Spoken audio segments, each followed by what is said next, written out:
No niin, teidän olisi tarkoitus kääntää minun kättä. Mä nyt yritän jängätä vastaan tälleen. Ei nyt, että näyttää ihan minkälaista tuo temppua mä menisin tehdä. Elikkä minä ylös.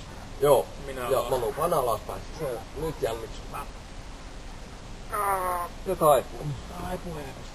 No niin, tehdäänpä sitten vähän taikoja.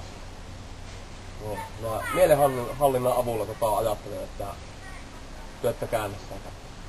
Ottakaa vähän aikaa. Mä keskityn.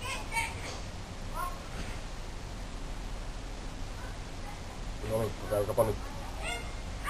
Saadaan vääntää niin paljon kuin jaksaa. Niin paljon saatte vääntää, kun ikinä selviää. Se ei siinä todennäköisesti käänny. Ei se käy. Ei se käy. Kyllä. Tääkin vähän sattuu sen tekemään. Tai ette taivu. Eli se on mielenhallinta Se on pelkästään. Se on pelkästään mielenhallinta. Siinä ei tarvitse jännittää kättä ollenkaan. Pitää aivan lentoa. Aivan ihmeellistä. Ihme. Kiitos.